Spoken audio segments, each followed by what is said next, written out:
Bonjour à tout le monde dans mon groupe de débutants. Je sais que c'est dur pendant cette période. Vous devez tous vous prendre la tête, je suppose. Mais écoutez, je vais essayer de m'adapter aussi et je vais essayer de vous donner des cours d'anglais par cours vidéo. Donc, c'est pas la peine que je fasse la feuille d'appel. Je suppose que la plupart du monde vont essayer de voir les vidéos. Donc, ce que je vais faire, c'est que je vais essayer de partager mon écran. Je vais vous demander de faire les pauses sur les vidéos aussi avant que je vous donne les réponses. Et comme ça, vous pouvez à peu près suivre ce que j'avais prévu de faire avec vous pendant cette période. Donc, il y aura une série de vidéos qui va être mise sur le site web de l'MJC. Je suppose que ça va être converti en forme YouTube. Mais voilà, ça va être comme ça en forme vidéo. Je vais pouvoir partager mon écran et je vais vous demander également d'imprimer ce que je vais partager en scan aussi par le site web. Donc comme ça, vous avez le tout normalement pour pouvoir suivre le cours. Donc allez, on commence. Je vais partager mon écran, comme ça vous voyez exactement ce que je suis en train de vous donner. Donc bientôt, vous allez voir mon partage d'écran qui va apparaître là. Ce que je vais essayer de faire, c'est que je vais essayer de réviser un petit peu avec vous, sachant que ça fait une énorme pause qu'on a pris entre les vacances, le Covid, le Corona, etc., etc. Et apparemment, on est très loin de pouvoir reprendre. Ça vient d'être annoncé que c'est jusqu'à le 11 mai que ça va continuer. Donc voilà, ce que vous allez voir, c'est que c'est la page 17 dans le livre que je vous donne. Vous voyez, c'est mon écran aussi, mais vous pouvez l'imprimer à la maison, comme ça vous suivez. Donc, une fois que vous êtes prêt, que vous avez vos matériaux, un crayon papier et le vasier à imprimer, on est prêt à commencer. Donc, si on commence avec la question 1, une des premières choses qu'on avait fait en cours ensemble, c'était le verbe être, si vous vous souvenez bien, le verbe to be. Et ensuite, il y avait aussi, comme on peut voir dans la première question ici, short forms, des contractions de verbe être. Donc, ce que je vais essayer de faire, c'est que je vais vous guider. Je vais vous demander de faire des pauses, le temps que vous répondiez, et puis vous pouvez reprendre la vidéo comme vous souhaitez. Donc, le premier exemple ici, c'est she's on business, c'est la A. Vous voyez la conjugaison normale, she is on business, et puis ce que vous faites pour faire la contraction, c'est que vous enlevez le premier voyelle et vous avez apostrophe S à la place de premier voyelle. Donc, is, c'est remplacé par apostrophe S. She's on business. Donc, première pause de vidéo.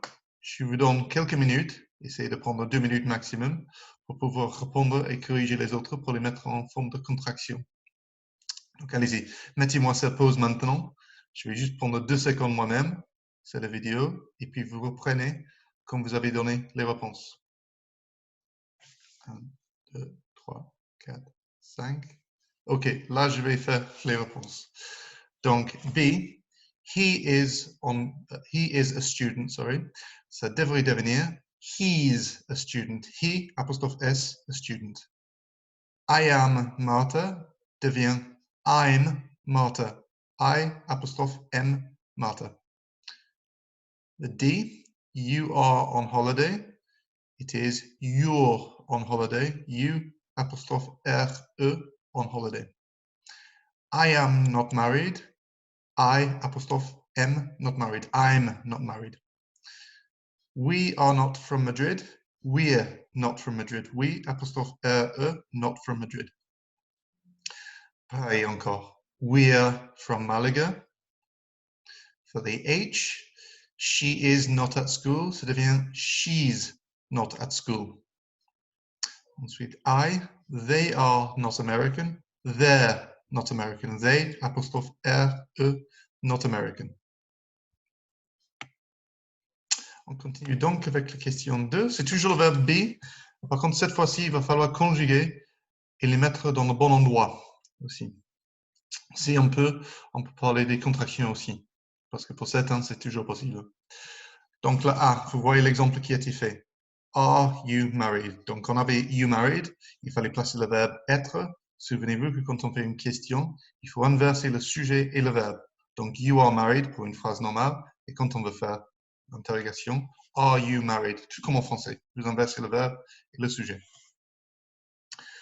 Donc, pareil, je vais vous donner quelques minutes encore pour pouvoir répondre aux prochaines questions pour le 2. 1, 2, 3, 4, 5. OK, fin de pause. Donc, this Pablo, il fallait insérer le mot is, parce que c'est la troisième personne du verbe être. Donc, this is Pablo. Le C, what your name. Encore une fois, il nous manque le verbe être.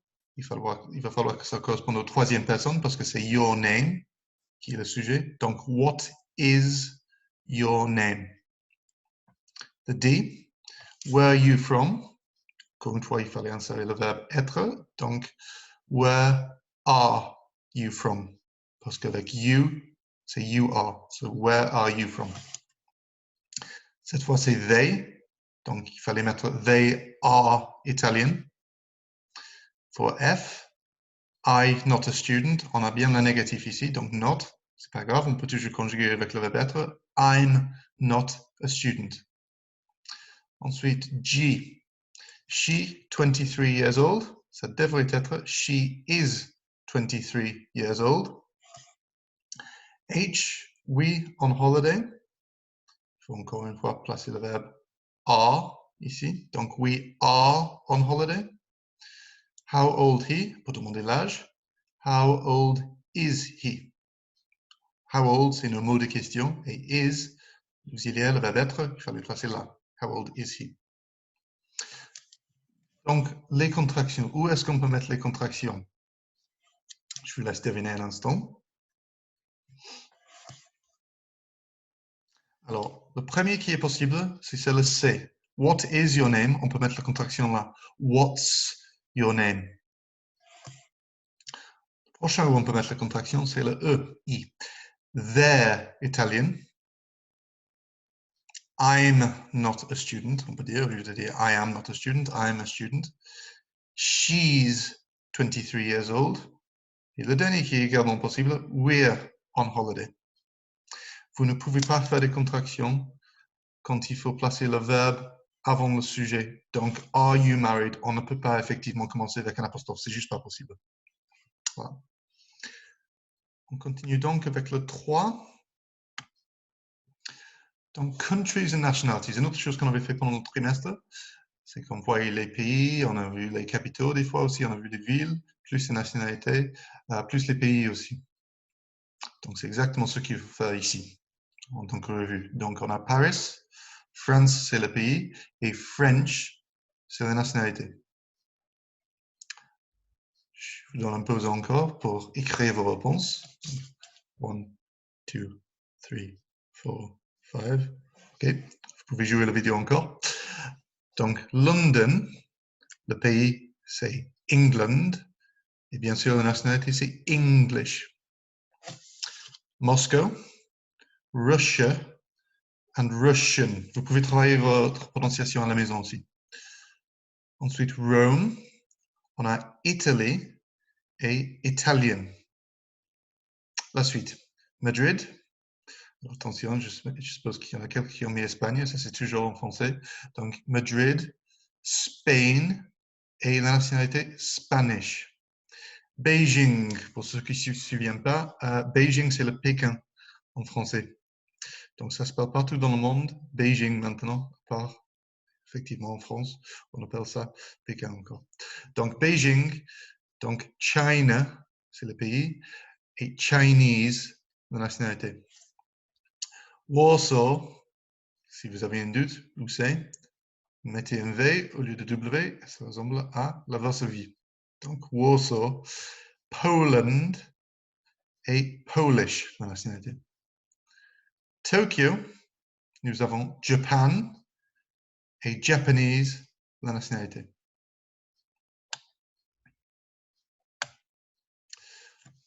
Pour le 4, donc nous avons les articles et nous avons quelques boulots, quelques travails aussi. Donc, A et An, petit rappel que ce sont les articles en anglais. Alors, ne vous faites pas la ça ne veut pas dire masculin et féminin, ça n'existe quasiment pas en anglais. A, c'est quand le prochain mot commence avec une consonne, et An, c'est quand ça commence avec une voyelle. Et ensuite, comme j'ai dit, c'est de la révision par rapport à ce qu'on avait déjà fait. Donc, il va falloir remplir avec les bonnes lettres pour trouver les différents travaux qu'on a vus, plus le bon article, bien sûr. Donc, on a un acteur, Pareil, je vous fais une petite pause, le temps que vous avez pour répondre. 1, 2, 3, 4, 5. OK. Vous pouvez jouer la vidéo encore. Donc, nous avons a businessman. Je vous l'appelle, comme ça vous avez B, U, S, I, N, E, double S, M, A, N. Et effectivement, on peut dire a businesswoman aussi. Ça existe pour une femme aussi. Donc, le prochain. A nurse. N, U, R, S, E. Une infirmière. Ensuite, an, parce qu'il y a un E. Donc, an engineer. E, N, G, I, N, double E, R. La suite. Au restaurant. Donc, a waiter. Un serveur. Waitress, si c'est une femme. Donc, a. Ensuite, W, A, I, T, E, R. Ensuite, nous avons l'électricien. Donc, an electrician. An, encore une fois, il y a un voyelle. E, L, E, C, T, R, I, C, I, A, N. Pour la suite, a police officer. Donc, P, O, L, I, C, E. Next word, officer. O, double F, I, C, E, R. Et le dernier, je sais que c'était difficile pour certains à s'en souvenir, a lawyer, un avocat. Si vous vous souvenez, la première partie du mot law, ça veut dire le droit ou la loi. D'où vient le nom lawyer en anglais. Donc, a lawyer, L, A, W, Y, E, R. Et on va terminer pour ce premier cours aujourd'hui avec les mots de question. Donc, on avait how, on avait where, on avait what. Donc, how, ça veut dire comment, where, où, and what, quoi ou qu'est-ce que. Donc, le premier exemple, c'est fait pour vous. Donc, parfois, il faut mettre juste la question. Parfois, il faut penser au bon auxiliaire aussi. Donc, le premier exemple, c'est fait pour vous. What's your name?